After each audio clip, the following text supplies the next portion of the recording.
जैसे जैसे भारत और बांग्लादेश के बीच तनाव की लकीरें और गहरी होती जा रही हैं, वैसे वैसे भारत की रणनीतिक तैयारियां पूरी दुनिया को चौंका रही हैं। लेकिन इस बार जो हुआ है उसने न सिर्फ ढाका बल्कि बीजिंग तक के रणनीतिक गलियारों में खलबली मचा दी है। क्योंकि अब मामला सिर्फ कूटनीति, बयानबाजी या चेतावनियों तक सीमित नहीं रहा। अब बात सीधे समुद्र के नीचे छिपी उस ताकत की है जो बिना आवाज किए दुश्मन की नींव हिला सकती है।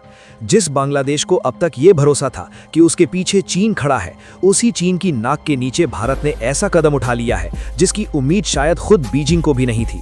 और यही वजह है कि इस घटनाक्रम को आज सिर्फ एक मिसाइल टेस्ट नहीं बल्कि भारत की रणनीतिक सोच का खुला संदेश माना जा रहा है। बीते कुछ हफ्तों से चीन लगातार कोशिश कर रहा था कि भारत कोई बड़ा समुद्री मिसाइल परीक्षण ना कर सके। इसके लिए उसने अपने जासूसी जहाज़ों को मालदीव से लेकर श्रीलंका तक फैला दिया था। हिंद महासागर के संवेदनशील इलाकों में चीनी स्पाई शिप्स की मौजूदगी अचानक बढ़ गई थी।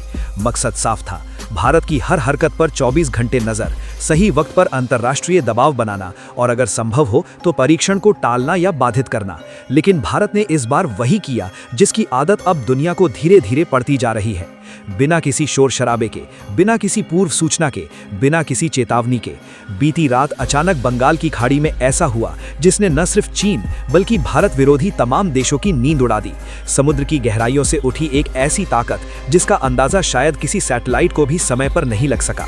और जैसे ही ये खबर बाहर आई, पूरे बांग्लादेश में कुछ पल के लिए सन्नाटा छा गया। क्योंकि अब ये साफ हो चुका था कि भारत की समुद्री ताकत सिर्फ दिखावे तक सीमित नहीं है। और जो देश अब तक भारत को गीदड़ भपकियां दे रहे थे, उन्हें ये समझ में आ गया कि खतरा सिर्फ सीमा पर नहीं बल्कि समुद्र के नीचे भी छिपा हुआ है। 23 दिसंबर 2025 को भारत के रक्षा अनुसंधान संगठन यानी DRDO ने बंगाल की खाड़ी में एक बेहद गोपनीय सबमरीन बैलिस्टिक मिसाइल का परीक्षण किया। सबसे हैरान करने वाली बात यह थी कि कोई नोटैम जारी नहीं किया गया, कोई प्रेस रिलीज नहीं, कोई पूर्व संकेत नहीं। क्योंकि पिछली बार जैसे ही नोटैम निकला था, चीन ने तुरंत अपने स्पाई शिप्स हिंद महासागर में उतार दिए थे और पूरे परीक्षण की जासूसी शुरू हो गई थी। उसी अनुभव से सबक लेते हुए इस बार भारत ने रणनीति पूरी तरह बदल ली। कोई घोषणा नहीं, कोई चेतावनी नहीं और रात के अंधेरे में मिसाइल लॉन्च। टेस्ट के तुरंत बाद इसका वीडियो भी जारी किया गया ताकि दुनिया में किसी को ये शक ना रहे कि ये खबर मनगढ़ंत है। आप भी स्क्रीन पर इस वीडियो को देख सकते हैं जहां मिसाइल समुद्र से निकलते हुए आसमान को चीरती हुई अपने लक्ष्य की ओर बढ़ती है। और इसी एक कदम ने चीन की महीनों की तैयारी और उसकी निगरानी प्रणाली को पूरी तरह बेकार साबित कर दिया। जानकारी के मुताबिक ये परीक्षण K4 न्यूक्लियर केपेबल मिसाइल या उसके नए अपग्रेडेड वर्जन का हो सकता है।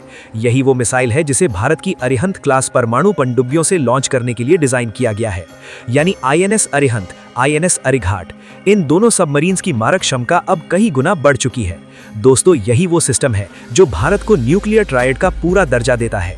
जमीन से हमला, आसमान से हमला और अब समुद्र के भीतर से हमला।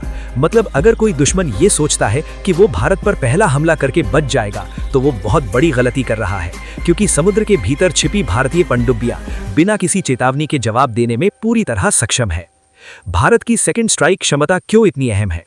इस टेस्ट का सबसे बड़ा मतलब यह है कि भारत की सेकंड स्ट्राइक कैपेबिलिटी अब और भी भरोसेमंद हो चुकी है।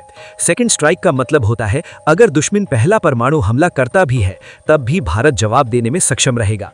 समुद्र के भीतर महीनों तक छिपी रहने वाली परमाणु पनडुब्बियां दुश्मन की किसी भी गलती का जवाब मिनटों में दे सकती हैं।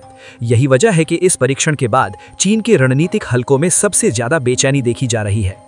आधिकारिक तौर पर मिसाइल की रेंज को लेकर कोई बयान नहीं दिया गया है, लेकिन अंदरूनी सूत्रों के अनुसार इस मिसाइल ने 4000 किलोमीटर से ज्यादा की दूरी तय की है, जबकि पुराने K4 मिसाइल सिस्टम की घोषित रेंज करीब 3500 किलोमीटर मानी जाती है। यानी साफ है, रेंज बढ़ी है, सटीकता बढ़ी है और तकनीक और ज्यादा एडवांस हुई है। सरकार जानबूझकर इसकी रेंज को लेकर चुप है, क्योंकि कभी कभी चुप्पी शब्दों से ज्यादा डर पैदा करती है। समुद्र अब भारत की सबसे मजबूत ढाल। इस टेस्ट के बाद भारतीय नौसेना की ताकत एक नए स्तर पर पहुंच चुकी है। अरिहंत क्लास की पनडुब्बियां अब सिर्फ प्लेटफॉर्म नहीं बल्कि पूरी तरह से सक्षम न्यूक्लियर स्ट्राइक यूनिट बन चुकी हैं।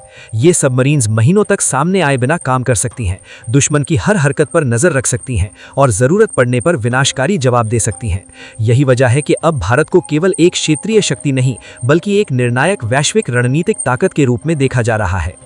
चीन परेशान है, बांग्लादेश सन्न है, पश्चिमी देश सतर्क हैं। करीब 15 देशों ने बीते कुछ समय में भारत पर दबाव बनाने की कोशिश की थी कि वो ऐसे समुद्री परमाणु परीक्षणों से दूरी बनाए। वजह साफ थी, हिंद महासागर में ताकत का संतुलन बदल रहा है। लेकिन भारत ने साफ कर दिया है, हमारी सुरक्षा नीति किसी बाहरी दबाव से तय नहीं होगी। कल रात हुआ ये परीक्षण सिर्फ एक मिसाइल का परीक्षण नहीं था, ये भारत के आत्मविश्वास का परीक्षण था और इस परीक्षा में भारत पूरी तरह सफल रहा। अब आप कमेंट में भारतीय वैज्ञानिकों और नौसेना को बधाई दीजिए, वीडियो को लाइक और शेयर कीजिए और ऐसे ही दमदार विश्लेषण के लिए चैनल को सब्सक्राइब करना ना भूलें। जय हिंद, जय भारत।